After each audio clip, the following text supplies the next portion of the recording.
ఇప్పటి ప్రశ్న కూడా పరిష్కారం అడుగుతున్నారు. ఒకటి, అయ్యా మాది రియల్ ఎస్టేట్ బిజినెస్ అండి, కొంచెం ఒడిదుడుకుల్లో ఉంది, దాంట్లో ఎదగాలి అని ఒకళ్ళు అడిగారు.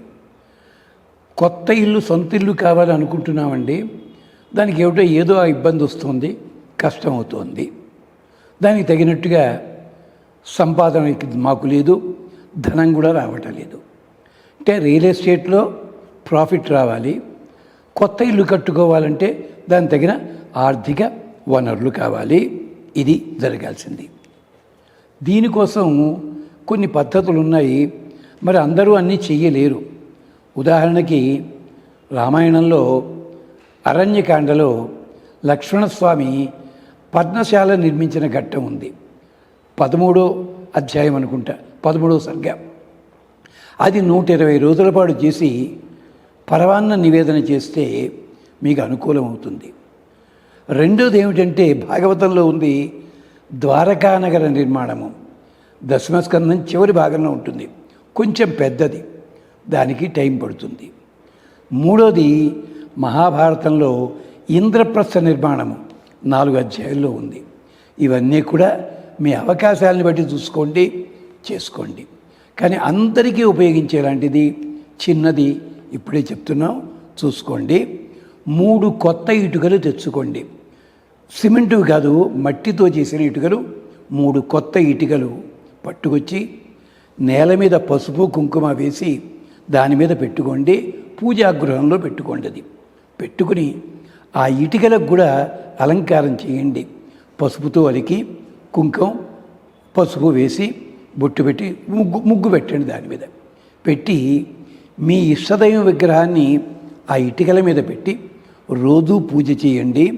అంటే 120 లేదా 150 రోజుల పాటు ఇది చేయండి. రోజు కూడా పాలు నివేదన చేయాలి. ఒక 1/2 లీటర్ పాలు, కొద్దిగా తేనె వేసి దాని ముందు నేతి దీపం పెట్టండి. ఇప్పుడు చెప్పబోయే ఈ శ్లోకానికి 108 సార్లు తప్పనిసరిగా చదవండి.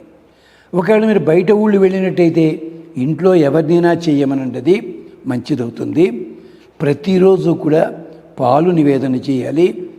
మీరు పుట్టిన నక్షత్రం మీకు తెలిసినట్టయితే ఆ నక్షత్రం నాడు మాత్రం పాయసం నివేదన చేయండి. ఏమిటది?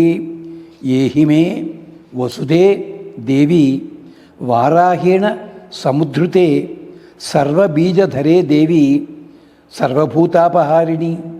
మళ్ళీ ఏహిమే వసుదే దేవి వారాహేణ సముద్ధృతే సర్వబీజధరే దేవి, లేదా సర్వబీజధరే భద్రే, మీ ఇష్టం. ఈ పదం కానీ ఆ పదం కానీ వాడచ్చు.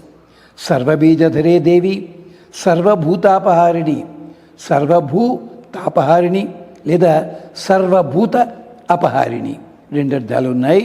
ఇది పద్మపురాణంలోది. ఈ శ్లోకం చూడండి. ఏహి మే వసుధే దేవి, ఓ భూమండలమా, నీవు దయచేసి నా దగ్గరికి రావాలి. భూదేవత వారాహేణ సముద్ధృతే, ఒకప్పుడు నువ్వు ఆదివరాహస్వామి చేత పైకి ఎత్తబడ్డావు. ఎవరికి ఉపయోగించకుండా నీళ్లలో పడి ఉంటే పైకి ఎత్తబడిన దానివి నువ్వు.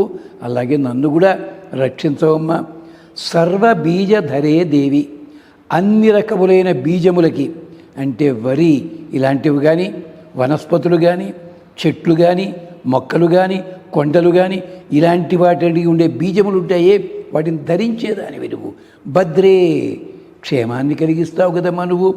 సర్వబీజధరే దేవి లేదా సర్వబీజధరే భద్రే, సర్వభూతాపహారిణి, అన్ని భూతములకి ఉండే కష్టాన్ని తొలగిస్తావు. సర్వభూతాపహారిణి, అందరికీ ఉండేటువంటి కష్టాలు ఏమైనా ఉంటే తొలగిస్తావు. లేదు, సర్వభూత అపహారిణి, వ్యతిరేకత కలిగి ఉన్నటువంటి లక్షణాలు కలిగి ఉన్న ఏవైనా దుర్మార్గం లక్షణం అంటే వాటిని తొలగిస్తావు. ఇది శ్రద్ధగా 108 సార్లు చేయండి. చేసి పాలు నివేదన, మీ పుట్టినరోజు నక్షత్రం గుర్తున్నట్టయితే నెలకి ఒకసారి చక్కగా పరవాన్నం నివేదన చేయండి. ఎప్పుడైతే మీరు ఇల్లు కట్టుకోవడం కానీ రియల్ ఎస్టేట్ బిజినెస్ ప్రారంభమైనప్పుడు ఈ 3 ఇటికలు పునాదిలో వాడుకోండి, క్షేమం కలుగుతుంది. ఇది చేయాల్సిన పని. ఇది మగవాళ్ళు చేయడం. వీలైతే అన్ని రోజులు కాస్త మాంసాహారాన్ని వదిలిపెట్టండి, మద్యం లాంటి ఉంటే అది కూడా వదిలిపెట్టండి, క్షేమం కలుగుతుంది. స్వస్తి. అంతేకాదు స్వాతి నక్షత్రము ముందు రోజుని దగ్గరలో ఉన్న నరసింహ క్షేత్రానికి వెళ్ళి ఆ రోజు రాత్రి అక్కడ నిద్ర చేసి స్వాతి రోజుని స్వామివారిని దర్శనం చేసుకుని ఇంటికి రండి, క్షేమం కలుగుతుంది. ఇలా 3 స్వాతి నక్షత్రములు నెలకు ఒకసారే వస్తుంది, అంటే 3 నెలలు అనమాట. 3 సార్లు వెళ్ళండి, క్షేమం కలుగుతుంది. స్వస్తి.